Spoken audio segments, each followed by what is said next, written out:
Hey guys, this is Lovin Meets back in the hot seat with Decisive Zone. Today we spoke about all of the new visas in Dubai you may not be aware of and how you can get them based on your employment status. I mean, the information is really helpful. So if you have missed the interview, don't forget to subscribe to the Lovin Meets podcast wherever you get your podcast from and enjoy the show.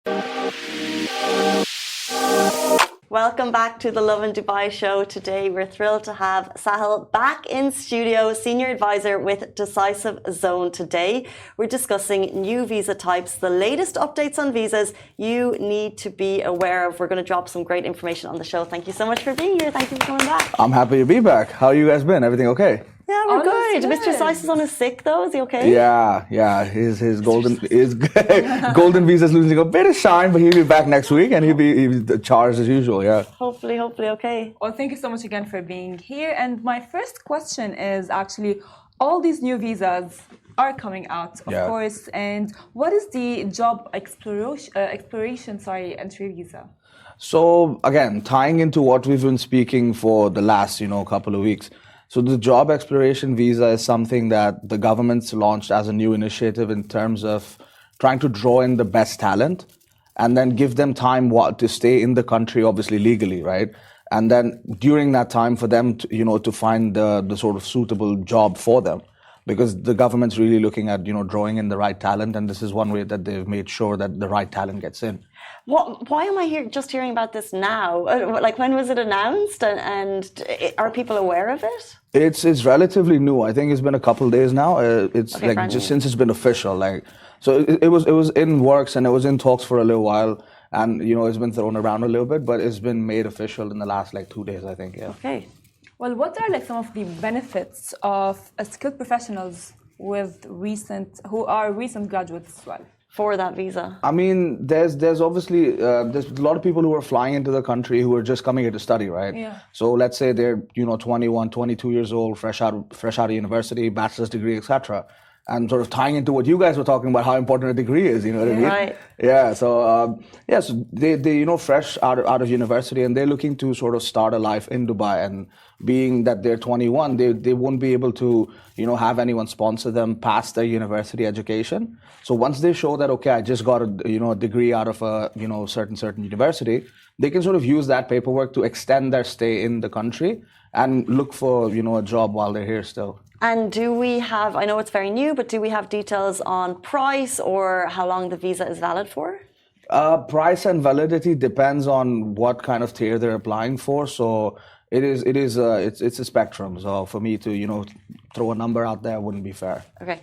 Yeah. Does that include as well for let's say if a student studied outside of the UAE and wants to come to the UAE and get a visa to explore, I would say, jobs? I mean that's where it would tie into the skilled sort of professional segment of the visa type. Mm-hmm. So if they can show that they're coming from a certain university, or they've been here before and they've flown out to study and then come back, so that would sort of allow them to get the visa as well and continue hopefully get a job here. It's so interesting speaking about all the new types of visas, and another one that we're just learning of is the entry visa for study and training. Yeah. How could that help young graduates? So again, it's a case of mastering a skill, right? So let's say again, you come out of university, you want to do an internship, for example. Right, someone coming out of media wants to join Lovin Dubai, and if they want to get an internship, so that sort of allows them to go down that route of being again legally sponsored, but then also be able to gather experience in the country, because later on that would translate hopefully into them getting a better job. And if they are tried and tested in the country, it adds benefit to their CV as well. So that's where that all ties in. Interesting. Yeah. Well, tell us about the business entry visa. What is it? Oh, I don't know how much time we have, but yeah. So business entry visa, you're looking to come into the country, explore your options in terms of setting up a business, right? So you do get, people would traditionally, what they would do was come in as a tourist, or come in on a visit visa for about 60 days, 90 days, etc. Come here, explore the market and see if there's an opportunity that they can go ahead with. But now it's a case of, because that was sort of frowned upon the whole time. Now it's a case of if you would like to do that, the government's given you an option that instead of doing it this way, do it the right way, right? Come into the country the right way, come with the right paperwork, and then, you're free to do whatever you want to do as long as, you dot your I's and cross your T's. Well, I mean, yeah. What advice would you give to people who want to take advantage of this visa? Wait for the pricing. Wait for the timelines, wait for the details. Don't jump into it really quick. Just because it's officially launched, don't just hop on the train essentially. Just wait, see more details that come out, see how you fit into which sort of segment. Otherwise, get in touch with us, we'll help you out. But that's, I think, the most important part, because people would see it as an opportunity, but then during, let's say, application or during the initial stages or approvals, etc., whatever phase it may be going through, they may not sort of fit the bill. And that's where, it is important to just take a step back, figure out, okay, this is what I want to do, this is how I'm about to go about it, and, then execute. So I think that's the most important point. Well, tell us about the multiple family group visas. How do they work? When we're talking about multiple family groups, it is a case where, you have, extended families that are in the region, right? So people who've been here second, third generation, and let's say the first generation has their visa set up, but then after an age group, like let's say for males over 21, you can't go ahead and be sponsored by your parents anymore, unless you're a student or, for that sort of case. So that will sort of draw into that and, show that, okay, there's multiple family options and this is, a family member, etc. And they, their first generation's been here, second generation extended, and then goes from there. And have there been many changes to the family group visa recently? Not that have been officially put out there, but there are conversations and talks going about, because obviously it depends on the range and what kind of reaction they see from that sort of news. And then it's obviously a case of fine-tuning and tweaking, what kind of access you do have to visas and residency statuses. So I think that's the situation right now. Well, can you tell us about the extension period dates and as well the exemptions for people of determination?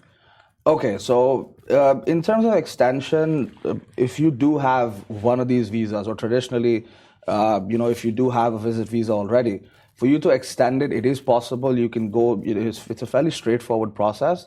As long as, your books are clean and everything's fine, you can extend your visa and it's not a problem. When we bring into people of determination, and it also ties into people, ties into the extension process where traditionally you may not be able to extend it, for whatever case that the immigration declares. But if you are sort of, in a situation where you're bedridden, and God forbid that happens to anyone, but if you are in that sort of a position, you can use that to get an extension on your visa. So that sort of ties into people of determination. Maybe, it's a bit difficult for them to, go up, access visa services, etc. So the government has thought of that and put a sort of fail-safe in place that, even though they're going to be legal residents, but they have a bit more flexibility in terms of how to acquire that residence. So that's where that all ties in. There's so much information here to discuss. I need to take a deep breath. I just came out the gate. It's just non-stop. But every single person watching has a specific visa question. And I think we're all kind of unaware of the new things always happening. How do you guys at Decisive Zone stay on top of it? So we do have our PROs that are directly, operating in the field on a daily basis, right? So it's a case that because it's something that we're accustomed to at this point and seeing happen on a daily basis, and obviously we have our team on the ground as well. So any news that they get, we get it as well, being seniors or management, etc. And then we sort of find the right avenues to put it out there. You know what I mean? Because it's a case of information, and obviously if you go onto Google, you'll find an answer for everything. If you search for do I need a visa, it'll say yes and no. You know what I mean? So there's 50 people saying 50 different things. Believe in what the immigration says, right? Don't let anyone, pull you in or draw you into a wrong kind of a solution, because it's not a solution. Trust me. We speak a lot about scams on this show. Yeah. Have people come to you having already been on the recipient of scams? Do you see scams a lot in the visa application process? With the local visas, not really, because it's pretty airtight. You know what I mean? Like in terms of the sort of information and the processes that are already out there, no one's going to mess around with those things, because it's not worth it. You know what I mean? Even scammers understand that if they are caught, and they will be eventually, it's not going to be worth it for them. You know what I mean? So that's something that they don't play about. But we do see, bits and pieces here and there where, someone's put in X amount of money, and then we have to come up and sort of do damage control and then fix it, and then, get their visa actually sorted. And that's where sort of our track record proves for itself. Well, do you think that someone's asking if his wife, she's a doctor, can apply for a golden visa? Yeah, if we can go over her paperwork, we can get the initial approval done, and because it depends on what kind of degree she has, where it's been attested, how long she's been a doctor, that sort of thing, and experience counts for that sort of a field. So yeah, she can definitely get it. With all the latest announcements based on visas, could you, for example, compare the model that we have in UAE with another country? The way that the emerging visa, the job exploration visa, the entry visa for study, is that comparable with another country in terms of how they do their visas? Or is it because we're so unique in our large expat population that we need to create a different type of visa system? We're definitely unique. No, nothing like Dubai, you know what I mean? But you could loosely compare to, let's say, in the States, right? You have a H1 tourist visa, then you have, I think, a job search visa and a study visa there as well. So it is similar to that, but it's just a case of the timelines from what we've seen already, right? To get that visa done in the States takes a while, right? But we don't know how far it would take here, but if the past is something to stand by, it wouldn't take that long. Just make sure your paperwork's in check, get in touch with us, we'll take care of it. Before you leave us, what would be your average processing time for a visa? Do you have the information on that? Obviously in an ideal scenario, we're looking at somewhere about a week. Like, we've been able to pull up golden visas, for example. We can pull it up in about 3 days. Like the Emirates ID has been issued, done. Thank you very much. And yeah. Can someone who, let's say, came to the country with like a student visa or like looking for a job visa, switch to get a golden visa? Try and get a golden visa? I don't think that would work well, because obviously it's a case of if they're going down the cultural route of, let's say, being a talent, or like we spoke about, previously, being a talent, or having a specific set of skills. I don't want to sound like Liam Neeson, but yeah, if they are going to apply for something of that nature, it's just the case that if they apply and the initial approval does not go through, then they can't apply for it for 6 months. Okay. So I wouldn't, push it down that route or risk it. I would rather make sure you take it step by step and then build your sort of profile with the immigration, with the country, and then you're free to do whatever you want. How interesting on that 6 months. Before you leave us, do you have one final piece of advice for the audience if they're looking for a visa in any shape, price or size? What would you tell them? Like I said, just make sure your paperwork's in check. Make sure you speak to the right person. Don't just believe anything you read on the internet. Just do your due diligence, but then obviously take that information, go to a professional and have a consultation, speak to them that I read about this. Is it true? Is it false? And it's a case that if you do speak to a professional, they're obviously liable to get it done for you, right? So if that's the case, if you're looking for the right type of visa, obviously get in touch with us. But speak to a professional. Don't just try to believe what's on the internet, because it's a mess. It'll be a mess. Absolutely. And I think in many cases it's easier to go with the professionals than trying to do it yourself, because what I understand is the paperwork is a little bit confusing in some cases. So Sahil from Decisive Zone, thank you so much for coming back.